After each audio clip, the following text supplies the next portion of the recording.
मंत्रालयाला आता तिहेरी सुरक्षा कवच मिळालेले आहे, कारण मंत्रालयावर आता कमांडोंचा खडा पहारा असणार आहे। मंत्रालयाच्या सुरक्षेसाठी एलिट गार्ड तैनात करण्यात आलेत।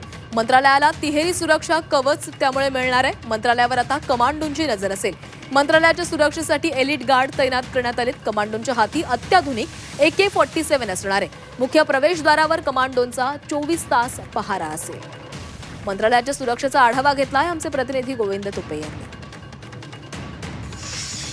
राज्यातलं अत्यंत संवेदनशील ठिकाण म्हणजे मुंबईतलं मंत्रालय आणि याच मंत्रालयाच्या बाहेर मी उभा आहे।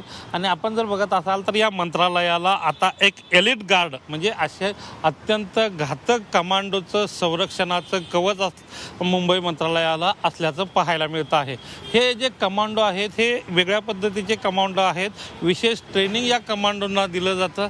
हातात AK-47 पूर्णपणे बुलेट प्रूफ जॅकेट आणि अशा पद्धतीचा पेहराव असलेला हे जे कमांडो आहेत मुंबईच्या या मंत्रालयाच्या संपूर्ण चारी गेटवर एक कमांडो जो आहे तो तैनात करण्यात आलेला आहे। सुरक्षेच्या दृष्टिकोनातूनच यापूर्वीही मंत्रालयाला राज्य राखीव पोलीस दलाचा पहारा असतो। त्याचबरोबर मुंबई पोलिसांचं जे आहे तेही या ठिकाणी सुरक्षेचं कवच असतं। पोलिसांच्या चौक्या प्रत्येक गेटवर पाहायला मिळतात आणि आता त्याच्यामध्ये तिसरी भर जी आहे ती एलिट गार्डची पडल्याचं पाहायला मिळतं आहे।